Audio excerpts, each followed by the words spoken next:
Alright guys, I think we broke the timeline. Something bad has happened, and if you asked me a few months ago if Cyberpunk 2077 of all games would get any award, let alone a best game of 2021 first place, or the top most successful games on Steam, or just literally get showered with tons of positive reviews, I would have probably laughed in your face, and rightfully so. But yet here we are, and I'm probably the one that's gonna be laughed at because it's now probably the worst time possible to be a Cyberpunk hater, which is why I also switched sides conveniently. So yeah, now I'm on the side that loves Cyberpunk and believes there's nothing wrong with it. Just kidding, by the way. Of course, this is all just satire, but the news I was talking about previously is actually 100% legit. The game did get a Best Game of the Year 2021 award by IGN themselves. IGN Japan, just so we're clear, but also a bunch of other awards on Steam, and also there's a really strange dev backlash that I found pretty funny. But starting things off, let's go with the article here that actually places Cyberpunk 2077 on the first place. And of course, using my detective skills, I've translated this article for you guys just so everybody can understand. But there will be pros and cons to Cyberpunk 2077, the article explains, which was in flames due to a flaw in the console version. I think that follow-up was pretty funny, not gonna lie. But here is a dose of hopium until the next Cyberpunk update.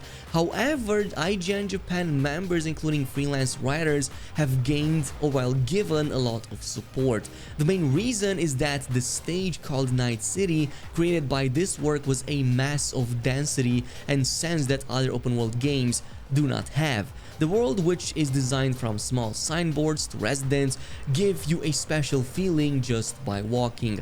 The gameplay itself didn't go far beyond existing work, but the desperate episodes of a cruel future unfolding on a fascinating stage and the bizarre urban legends that go far beyond our common sense are original. And I think that this is one of like the key arguments of the article that do make sense. Yeah, literally this game has some of the best city I've seen in video games in a very long time. Actually, one of the best cities I've played in a virtual setting, and of course also one of the most dense, which I think it makes sense. Also, if CD Projekt Red just followed with proper gameplay, like the entire lore that already exists in the Cyberpunk universe, this would have literally been the best game of all time. But because they sucked at doing that, we're kind of left with this.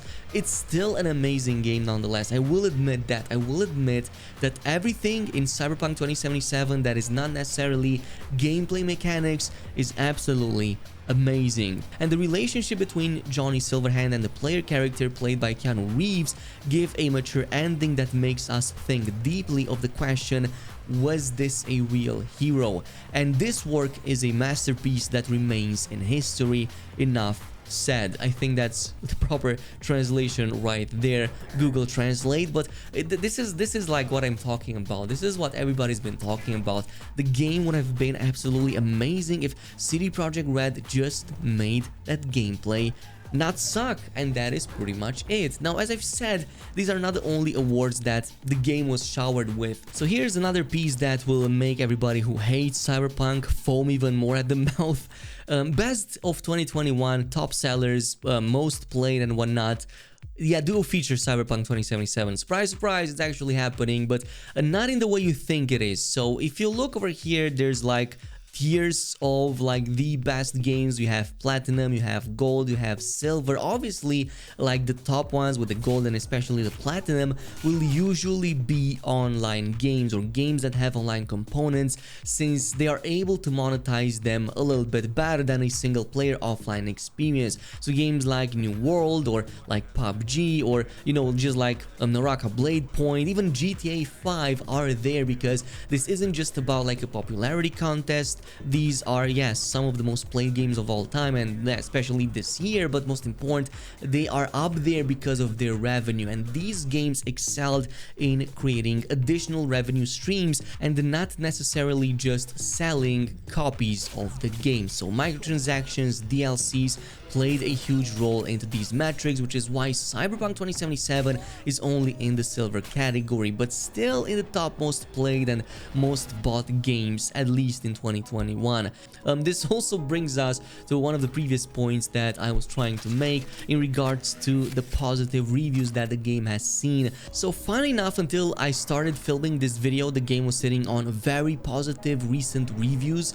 Again, for some reason, I guess it had something to do with some of the previous sales that we had a couple of months ago, but now it was downgraded slightly to just mostly positive. And if you check the graphs over on Steam, you will notice why. Like, we had a huge, or well, decently huge positive surge around November, start of December, when there was also a sale that, by the way, is still ongoing, and we saw a ton of fresh blood in the game that were experiencing Cyberpunk for the very first time, but at heavy discounts. And obviously, as I've said in my end of the year review video, the game is definitely worth it if you buy it at a heavy discount, which a ton of people did, and that was the reason why we saw such a huge influx of positive reviews. But as the time passed by and we got towards the end of December, people started realizing why initial players and gamers were complaining about the game in the first place, and so some of the negative reviews have kinda started amping up a little bit here, especially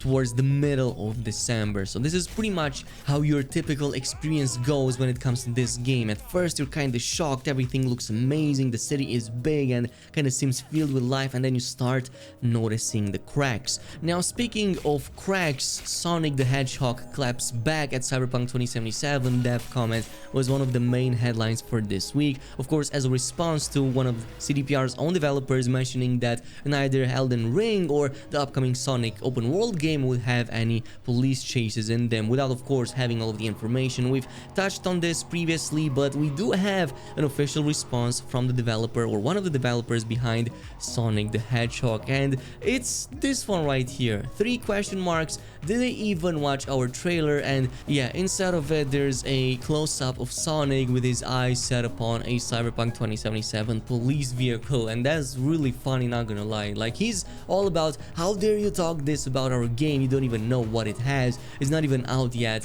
and it's probably going to contain police chases anyway, which I assume a Sonic game does, because I mean, he's always running from something or towards something, so I think somebody at some point will chase him too. I think that's an assumption that is warranted to be made. But nonetheless, as I've said, as final follow-up, the same developer came in with another response in regards to the negative feedback that they have received as a result of their initial comment about, you know, why Cyberpunk 2077 shouldn't get or doesn't have any police chases at all.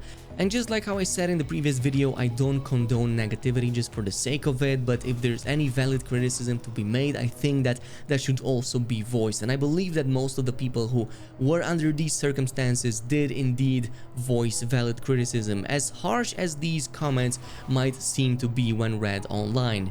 But anyway, I digress. This is pretty much it with it. Of course, let me know down below, is Cyberpunk 2077 your game of the year? And if not, which one is it? Thanks so much for watching, and I'll see you guys in the next one.